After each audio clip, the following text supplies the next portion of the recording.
40 million black people in America are the role models for 1.8 billion black people in the world. When we say something's cool, it's cool in Tibet. When we say something's a dud, it's a dud in North Korea. We have mastered culture, community, and cool and creativity, yes or no? So now all we have to do is switch, become bilingual, and master capitalism, commerce, and a new community. Don't go from rocking the mic to owning it. So I want you just to shift your brain. In other words, you are the capital. You already have what you need. When you walk in a room, you are unique. Everybody wants to be you, except they don't want to be black. So this is the 85-15 program where 85% of your average monthly income outside of bills, utilities, and savings are going into black American-owned business, and 15% is going to other communities, right? Because Black Wall Street wasn't Black Wall Street because we have other people in our communities taking our money and taking it into their respective countries. It was Black Wall Street because we kept the money within the community and shot within ourselves. We are the last ones in the last 65 years to do our own group economics, and now it's time to kind of follow suit and do our group economics. So stay tuned for the new framework called the 85-15 program that I created. Look forward to bringing that out to the community. I love y'all. Peace a lot, key. Be safe. Why do white people resent black excellence? Let's talk about it. Not all white people are racist, obviously, but there is a specific subset for whom black excellence seems like a personal affront to them, right? It really bothers them when black people succeed. The 13th Amendment emancipated enslaved black Americans in 1865, and then the Jim Crow laws kind of wrapped up with the passing of the Civil Rights Act in 1964. So if we do the math, that's about 61 years in which black Americans were able to strive for success in any sort of meaningful way without like the constraints of the law pulling them down. 61 years. If we compare that to white Americans who besieged a land already owned and occupied by indigenous Americans, we'll put that around 1620 when, you know, the Mayflower came here, then that gives them about 425 years to establish success in this country. 425 versus 61. If we compare those two fundamentally very different time spans, like, how much did white Americans actually do in all of that time? If we are to compare even the poorest and most underprivileged of white America to black America generally, it is clear that white Americans are born way past the start line, right? By that I mean, by like nature of being white in American society, you do benefit from all sorts of privileges. And like, to be frank, you're not exhausted by the horrible experience of facing racism on a daily basis, right? You do have a ton of privileges. So I imagine existing in this bubble of privilege that you like totally deny, the existence of black people for whom success is like second nature when it comes so easily and so readily, even though you've only had 61 years to achieve it, I imagine that's exhausting and frustrating. I imagine it makes people feel super, super inferior and hurts certain people's tiny, tiny little egos. And what do they blame that deep, deep psychic pain on? Well, of course, DEI and critical race theory and affirmative action. So I guess the question is, what might help those white Americans who just so strongly detest black excellence? Like, what will help you? And for that, I would suggest like a lot of therapy, like a ton of therapy. And I would also just suggest that we open the schools, right? We teach people history. Yeah, maybe? Okay, bye. What is Candace Owens' definition of black excellence? That's a very good question. You know, I think black excellence would just be excellence, period. Because I always try to say the reason why we should remove ourselves from saying white excellence, black excellence, is because I've realized that there's been a power in people trying to segregate our minds in that way. Mm-hmm. You know, excellence to me, I think, is independence. I think it starts with independence of thought, right? Actually challenging yourself and challenging your beliefs and constantly re-examining them, not thinking that you have it figured out. But I think that once we achieve higher education levels, and I'm talking about black people in mathematics, black literacy rate jumping to what it should be, which should be 100% if we're being honest, if you're sending somebody through the public education system, then we will start to see necessarily black people achieving more in our society. So I just personally think that we should be focusing on the black literacy rates, full stop, and also creating our own companies, you know what I mean? And not having our voices controlled. You know, they say that when two flies or two insects are flying, that which is happy is the crow or the eagle. Why? Because when they fight and they die, the food belongs to the crow or the eagle. So, this specific saying is likened to the fights, or rather the conflicts that might be imposed on the black people of America. We understand that we are black people, but necessarily not everyone is FBA. Another thing is that not all black people are from Africa. We have foundational black Americans, and then we have the black Americans, then we have the African Americans, we have the Melanesians. In my previous videos, I have discussed about this. So there is a level of conflict that is always imposed on different kinds of black people in America, telling us we are different from one another and that there is no anything that unifies us.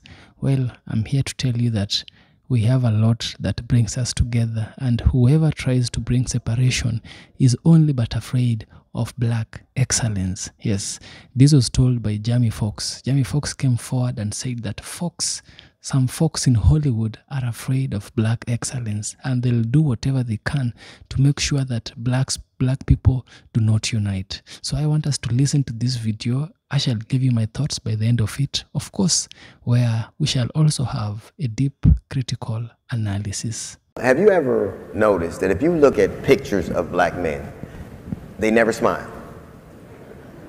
They never do. Like, you look at pictures of us over time, everybody you see who's a star, Magic Johnson, what they say about him? He had a smile that lit up the room, right? Right. He was a killer. He was an athlete. That smile, it isn't that that smile opened doors for him because he knew how to seem warm and approachable. A smile doesn't work where we come from, but you need it outside of where we come from. So you know how to dress for success. You have to know how to be affable and approachable for success too. Like, people don't want that. I've known some of the greatest, and you know what I'm talking about, some of the greatest comics I've ever seen. And people didn't like to work with them because they were not accessible. And I'm not talking about letting somebody run over you, but I'm talking about being able to look like I can come up to you and say something to you and have a conversation with you that doesn't become something else. Not just dressing for success, you have to learn how to look like you're ready to be. The one thing about women in the corporate environment, they know how to adapt to that environment. Stop playing with us. Hey, all that DEI goofiness you talking about, man, stop playing. Give us our props. Stop messing with our history. The more you erase, the more we replace. I don't get why they so mad at us. Somebody said, why I gotta be black excellence? Why not? Why not? Why can't I show these young black kids, girls, and guys a different side? Perception is everything. Showing these kids a different perception. How great is that? You know what's crazy? When Barack Obama became president, people were like, policy. I said, oh, whatever. You know what he did for me? He changed my perception. Because when I would travel the world had a certain perception of me as a black man. But when they saw, and if there's any indication that America is not the most incredible country in the world, and he came up in there with that suit, fly, you feel me? I felt good, and everybody felt good because they love what we do. I know y'all out there bullshitting right now, but y'all love us. Y'all love our music, and if y'all talking about DEI, then give some of our stuff back, like our R&B. Stop playing with us. Stop singing like us. Stop dancing like us. Give us our shit back. No, I'm just kidding. I'm kidding. They don't talk about this out loud, but the world has never made space for the classy black woman, because elegance on us doesn't just look good, it shakes systems. We weren't supposed to be this refined, this radiant, this rooted in our worth.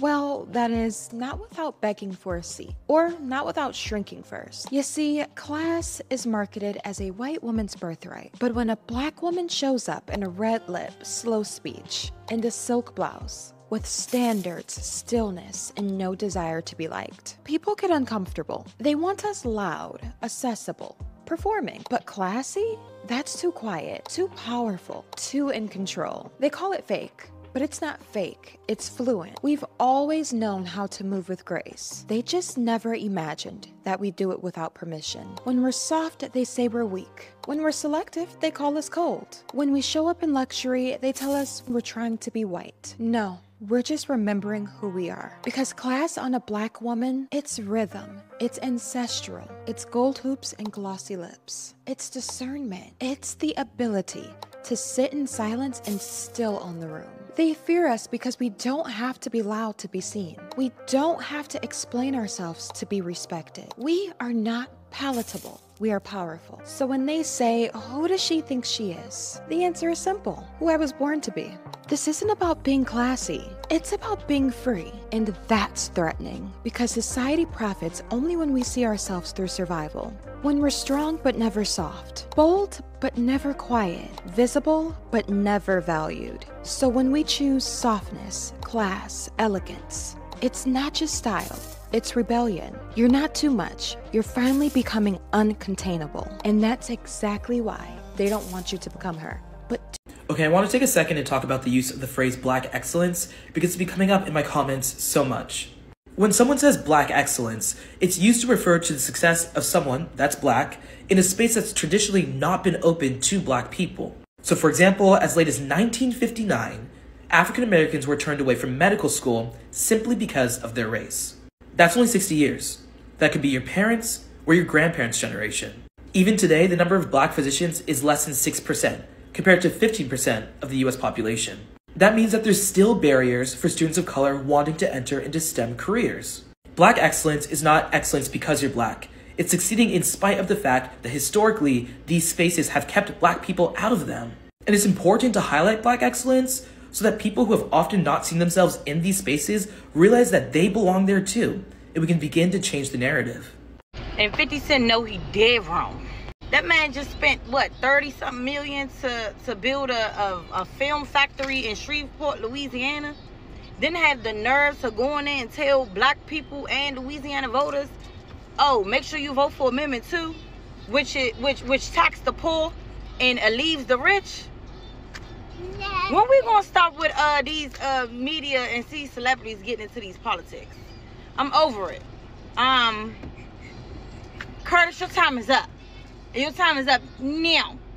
Hi, this is just a reminder that Black people created country music. If you don't believe me, here are some of the sources about the history of country music, including one from Harvard. For instance, the banjo is a crucial instrument in country music, and it has its origins in West Africa. It's similar to a lute that was brought over by enslaved Black people during the transatlantic slave trade. What is now called hillbilly music actually has a very rich history in things like African folklore, field songs, spirituals, and the blues. We see a lot of white people trying to gatekeep country music, and yet they are neglecting the fact that the very reason the genre exists in the first place is because of this root that traces all the way back to enslaved Black people, to African music, and to a genre that was born of oppression in the United States. So when people complain about Beyonce not being country music, or when white people were mad about Lil Nas X, just know that like many things, this hatred is rooted in racism and cultural appropriation, because guess who was actually the founders of this genre?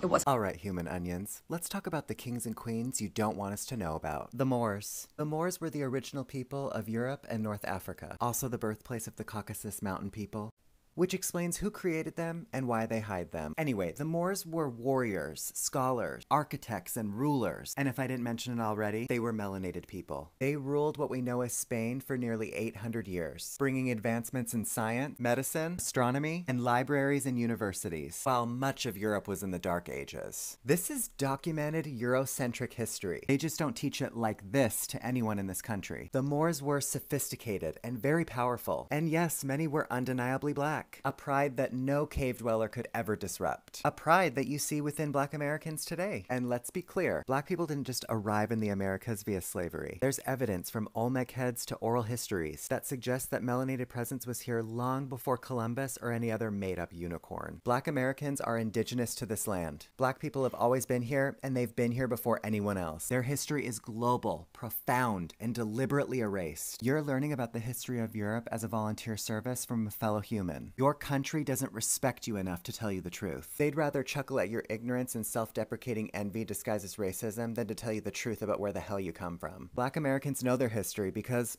they created it. Settlers have no idea where they're from because their ancestry begins at a boat. So the next time you try to tell Black Americans that their history starts with slavery, the history of the Moors stops that propaganda right in its tracks. That's why it's a deliberate effort to ensure that you know little to no history about them. That whole "we was kangs" thing that you do isn't a joke or made up. It's actually true. Black people were the original royalty. The entire British monarchy is just a cosplay of the Moors. Absolutely nothing that you see was originated by hands covered in liver spots. Colonizers have never created nothing. You ever notice how the US only calls it a dictatorship when it's a black country that's decided that they don't need saving? Because in 1979, this 35-year-old man led a revolution on his little island called Grenada. And when he tried to build something real, schools, healthcare, literacy, America called him a communist and made sure that he never got to finish what he started. Meet Maurice Bishop. He wasn't chasing power, he was chasing dignity. Bishop and his people threw out a corrupt leader named Eric Gary. He built free schools, made healthcare accessible, and launched adult literacy programs that nearly wiped out illiteracy on the island. He'd tell people that they must be the engineers of their own futures. That line hit different because he actually meant it. Grenada started looking like proof that a small black nation could thrive without begging the US or Britain for approval. Then Bishop linked up with Cuba for doctors, teachers, engineers, not missiles. But Washington saw that as a threat. Reagan's team went on TV calling that little island a Soviet base because they were building airports to bring in tourism. Imagine that. An airport becomes a reason to invade? The real fear wasn't communism. It was a black country standing on its own. I really love being a black American because we are so hated by everybody, but at the same time, like, y'all are obsessed with. And it's so funny because the obsession is real. Y'all are constantly telling us we aren't who the fuck we think we are. Whole time, all we do is mind our business. We mind our business and a little bit of each other's business, you know what I'm saying? We peep shit about y'all. We clock things. Oh, that was cool. That's tea, whatever. Like, we give credit where it's due. But when it comes to us, y'all can't give us credit for shit. Y'all still saying we don't have culture, bitch. Look around you. We are the motherfucking culture. But anyway, I just find it hilarious that the obsession is so real and y'all want us to believe that we're not exactly who the fuck y'all think we are. I'm sorry. I wouldn't be anything other than a black fucking American. With all the shit that we have gone through, we're still that. It just is what it is. And I break another glass ceiling. When it's time to renegotiate, I'm at the bottom again. Earlier this year, I came to the conclusion that Black excellence is not going to break any glass ceilings, and it is not going to save us. I thought it was just an influencer marketing thing because I'm a full-time creator, but then I saw Angela Bassett get snubbed at the Oscars for Wakanda Forever. Then I saw La Roche quit fashion because he was at his breaking point with the glass ceilings in that industry. And then I saw the editor of British Vogue step down, which is still unclear what that was about because he had completely changed the face of the magazine and diversified and was getting more buzz than American Vogue, to be honest. And I think Taraji saying this out loud just confirms that this needs to be public conversation because these issues are systemic and there's no way that you can excel your way past gatekeepers and people with privilege locking you out of opportunities that you worked hard for and earned. I don't know what the answer is because, again, this is so systemic. And when you look, especially if you spend any time on LinkedIn or on the About Us page at any of these agencies and Hollywood corporations, you'll see that everybody at the top doesn't look anything like us. And so if I have any suggestion or idea of which way to go, aside from this being public discourse so we can all come together, I think Issa Rae is probably doing the best job at creating those opportunities for herself and extending them to others. Like, I think ownership really is the only way moving forward. But I would love to know what you guys think. And to be honest, I still might write an article about this because it needs to be further explored. Okay, I have a master's degree in Black History, and this Black History Month, I have vowed to share a new fact every day, something that you probably would not learn in school. Today's fact is one that you'll want to keep in your back pocket, because at some point, someone's going to say something, and having this information, that's helpful. Did you know Black people have lived in America since before the country was even officially established? 20 African-descended people arrived in Point Comfort, Virginia in 1619 on a ship called the White Lion, and they had been actually traded for food and other things from a Portuguese slave ship. All 20 of the African people who were on the ship were intended to become indentured servants when they arrived in what would become America. 2 of those people are Isabel and Anthony Tucker. They were working for a man named Captain William Tucker as indentured servants. And in 1624, they, after being married, had a son named William Tucker. They named him after the captain. So William Tucker became the first black person, the first African descended person to be born in what would become America. You might call him the first African American. The only other information we really have about William Tucker is that when he was around 10 or 11, his parents were freed. They were indentured servants. They were not slaves because slavery was not yet legal in Virginia. It took a couple decades for that to happen. They bought a farm in Kent, Virginia, and he lived on the farm, we presume. We have no idea what actually happened to him and his family. His descendants have been trying to find out since. William Tucker's birth is evidence of something that feels really empowering if you're a black person, which is that black people have been here, have been in the United States for as long as it's been the United States, since before it was the United States. One more time for the people in the back, Black history is American history, okay? Happy Black History Month. I'll see you tomorrow for some more facts. What they don't tell us, that some of the sharpest minds of the Civil Rights era weren't marching in front of the camera. They were building bridges behind the scenes. They were connecting Black struggles here with independence movements in Africa, exposing America's hypocrisy at the height of the Cold War. Meet Alpheus Hunton. Born in Atlanta in 1903, raised in New York. He wasn't just an academic. He taught English at Howard University. And while other professors stayed safe, Hunton was bold enough to tell his students, "Your freedom is tied to Africa's freedom." He worked with the Council on African American Affairs alongside Paul Robeson and W.E.B. Du Bois, organizations the government tried to smear as communist fronts because they dared to support African liberation movements while Jim Crow was still running this country. He wrote constantly, pushing out pamphlets, reports, essays, laying bare how colonialism abroad and racism at home were 2 sides of the same coin.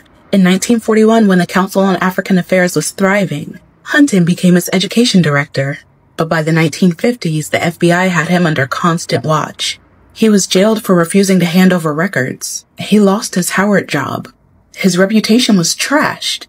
And still, he kept organizing, kept writing, kept teaching Black people that our fight wasn't just about buses and lunch counters. It was global. Hunton eventually left the U.S., working in Ghana and later Zambia, spending his last year supporting African independence on the ground. Think about that. A Black professor, stripped of his career in America, finding refuge in Africa because this country couldn't stomach his truth. So no, the Civil Rights Movement wasn't just about integration. He taught us that the struggle was bigger than borders. And that's exactly why they tried to erase him. Say his name, Alpheus Hunton. White people need to learn how to challenge authority instead of challenging minorities. Okay? Now wait, listen. White people have this innate need every time there's a Black person, Latino person, Arab person, person of color who says something that they either disagree with or feel like they disagree with or feel like they are the anomaly outside of that group of things that the person of color is talking about. They're just like, no, you're wrong, no, you're wrong, no, you're wrong. Or what about this? Or what about me? Or how about this? But I'm just like, y'all have all this energy towards a minority who says something that you don't like, but when it comes to an authority figure that you don't like and they say something wrong, well, it's just like, oh, it's fine, or oh, they didn't mean it, or oh, I'm sure they were saying something else, or oh, just ignore that altogether, or oh, I have no power to change that, or oh, I don't know. It's just like, what do you, it's just like all these, y'all get every excuse in the book for an authority figure. But when it comes to a minority, you're listen, don't take this wrong, but like this is why the word Karen came to be. It was birthed out of white people, white women specifically, feeling like they need to exert their authority over people of color. And that's what it is. It's like, I feel like white people, they have, and I heard this from White Woman Whisperer, she was talking about how white people have authority, like they always feel like they're the father to the father or an authority figure to the authority figure, and they they feel like inherently in their hearts that they are an authority figure to people of color. And so they feel like they have this divine right to correct people of color whenever they feel like a person of color is wrong or needs correcting. But they feel like because there's always this hierarchy in life, that whenever someone that they deem as above them, their parents or their grandparents or the police or the government or God, that is telling them to do something that they don't believe in, or that they do something that they think is wrong, they still have to do it because they cannot challenge authority. And that's why they also get so upset when people of color push back on them, because inside of them they see that as someone who is in a position of less authority pushing back on them, the authority. Are y'all listening?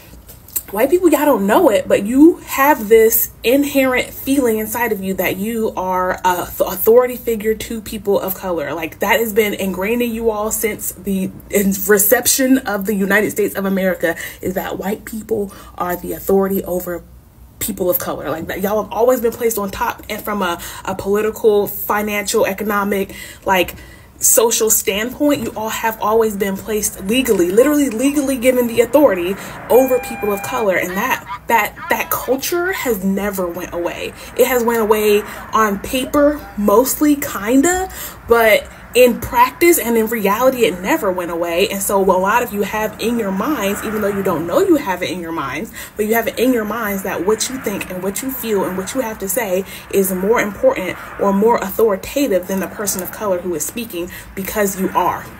Because you do, because it is. Like, whatever you have to say, you just genuinely with all your heart feel like it is more important or more legitimate than a person of color. And that, I'm not gonna lie, pisses me off. It pisses me off because, I talk about racism a lot on the page, and so the amount of white people who come into my page, especially this, I'm never gonna forget this post I made about blonde hair being racist, and every single white woman in all of America came into my page to tell me I'm wrong. And I'm just like, how can you as a white person tell me, as a black person who has studied history, studied racism, studied socialism, studied public health, studied population, studied all these things through the lens of racism, how are you gonna come and tell me that I am wrong about racism? Someone who has experienced racism, a black woman who has experienced racism on many occasions in her life, overtly, covertly, and any other kind of way, you're gonna tell me you know more about racism than me.